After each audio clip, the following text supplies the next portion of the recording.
Bless you be everyone, it's Beth and welcome back to my kitchen. Today we are going to make some strawberry and raspberry jam for the shop, but also I'm going to show you how to add a kitchen witch flair to make it useful for spells and rituals and your witchy needs. As we're making jam, it is a very sweet kind of substance, so I would recommend using this as like a sweetening spell. If you've got anyone you've fallen out with or you want to strengthen a relationship, a sweetening spell will do just that, especially with Christmas coming up as well. You can gift this homemade jam and it's a sweetening spell to tighten the bond between you and the person you give it to, and I just think it's such a cute, beautiful homemade Christmas present. Okay, before we get started, some non-negotiables, okay?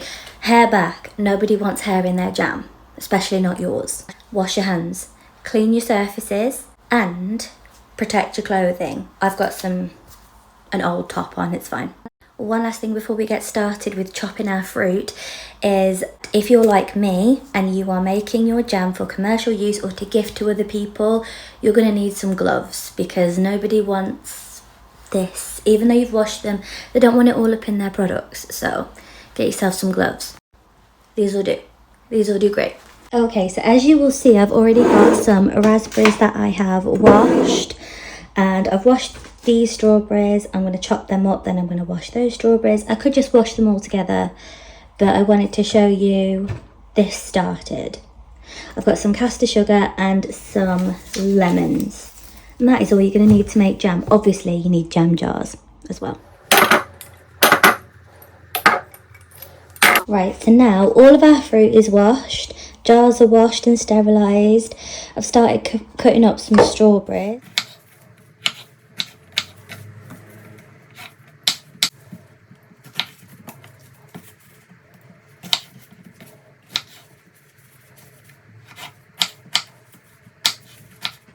Now, because some people might have a strawberry allergy or a raspberry allergy, I'm going to wash this board before I chop the raspberries, and I'm going to change my gloves as well. Right, so we are back with a clean board, a different knife, new gloves, and we're going to chop up the raspberries. We don't want to give anybody with a strawberry allergy, if they go for the raspberry jam, we don't want to give them any type of reaction. We don't want any cross-contamination. But it's all about being careful. It doesn't mean that you can't make two things at the same time. It means they just can't cross-contaminate.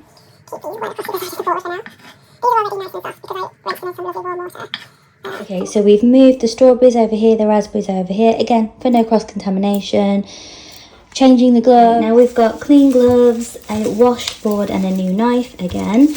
We're going to go ahead and grab 2 lemons for this recipe. I'm using 2 of the biggest ones. I'm only going to cut this side because I gather my lemon juice in a very strange kind of way.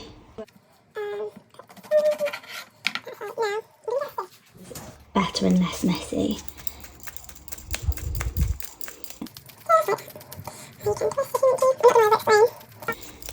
You're smart. You know how to juice a lemon. Do whatever way works for you, you know. But when you turn it upside down and squeeze, it just comes out really easily. And then when you lie it down, no juice comes out, so you're not really losing anything. This jam. We need the lemon because it activates the pectin. Now the next bits are really important. So once we've done the lemon, and we add the sugar and things like that, when we're stirring, that's where the witchcraft comes in. We're going to stir in our intentions. And if you see any seeds that come up, I'm just going to discard that. I'll put the full recipe in the description box for you, with the measurements and everything like that I'm using. But just add or take away depending on how much jam you want. This is 1 cup going into the strawberries. What 1 cup looks like so far. We're going to do another one. It's quite a, oopsies. Spill it everywhere like me. Because it's quite a large pan. So I'm going to do, it's 2 cups for this one. I'll do 1 cup. But again, I'll put the recipe in the description box.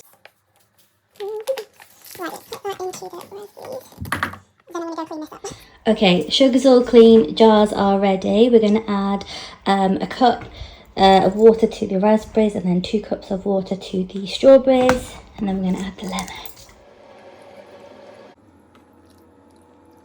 That should do. We don't want to add too much to these because we want it to thicken up, and also the berries will release more water as we cook anyway.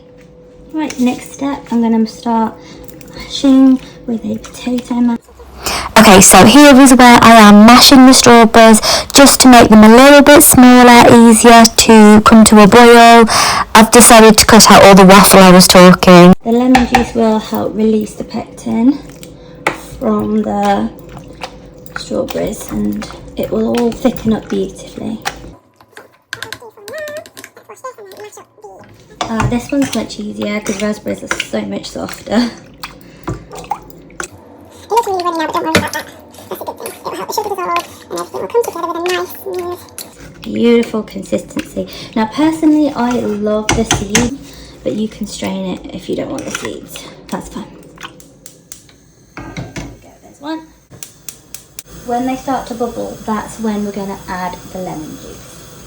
And yes, again, to avoid cross-contamination, I'm using different wooden spoons. Okay, so this bigger pot is going to take a lot longer than this one, but as you can see around the edges, it's starting to come to a boil.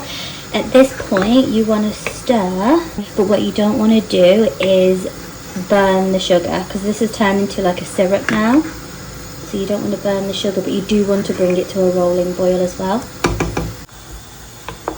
Also, be really careful when you are stirring these pots that you don't accidentally knock them off, because that sugar water will give you like 3rd-degree burns. Right, now this is what we're looking for. When it looks like this, you're going to grab your lemon, you're going to start adding the lemon juice.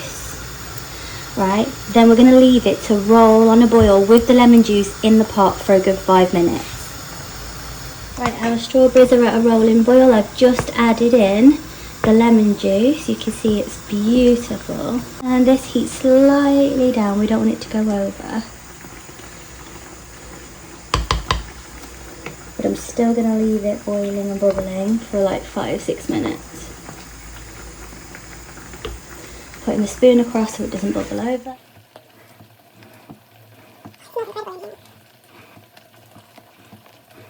Mention that whilst I'm mashing and stirring, I'm putting in my intention into this. It's positive, loving, sweet intentions. I'm saying things like, to the recipient of this beautiful sweet jam, I want to sweeten, strengthen our bond and our connection, and really think about you and that person who you're going to give the jam to. Think about being close to them, all the warm feelings you get when you're around them. Maybe you think about giving them a big hug or a kiss, or just put all that intention into the juices. Make it as sweet and as loving and as positive as you can. Now, one other thing to mention, because this is a witchcraft kind of thing, when we're stirring, obviously this is a potato masher, but when we're stirring the pot, we're going clockwise because we're invoking that sweet energy. We don't want to go anti-clockwise. So here, clockwise motion. Stirring in those sweet, positive intentions. Okay, so my raspberry jam is ready. I can tell because when I push it, it gets some ripples. And it's still runny enough to pour.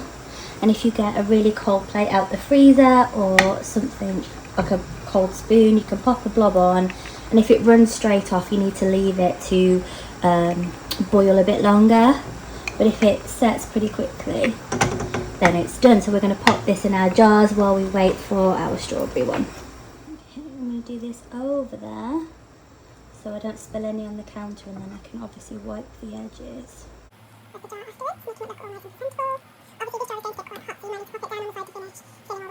Okay, so my raspberries have made 2 jars of jam. You want to leave a little gap towards the top to let any air bubbles escape, and it will just help it set a bit more firmly. Plus, it will look really cute when you put on the wax kind of fabric, and then the lid, and then some beautiful ribbon, it'll just look beautiful. Right, now this is a really good point of learning. If your jam has been on a rolling boil for 5-6 minutes and it's still not looking thick enough, add more pectin. So I mean, add more lemon juice, add a packet of artificial pectin if you so wish. I don't like to use that because it's artificial, so I've added a bit more lemon juice. You can also add like a cornstarch slurry, but I don't want to add any extra ingredients, so I've just added a bit more lemon, and I'll let it go and boil for another 4 minutes. Right, now here I'm going to make 2 different kinds of strawberry jam. So I've just been stirring this a little bit. It's beautiful. I'm going to make a conserve with a lot of the big strawberry chunks in, but I'm also going to make an everyday kind of jam that's strained. So I'm just going to pop some into a separate pan. Probably going to do half and half. And the reason why I'm going to strain it is I know that some people don't like conserve, they don't like chunks in their jam. That's fair enough. Obviously there's seeds in the raspberry one, but I'm going to do that, and then I'm going to put whatever pulp is in this sieve back in here. Nothing gets wasted in this house. I'm going to gently press it through as well, and I'm going to leave this bubbling away. Why not?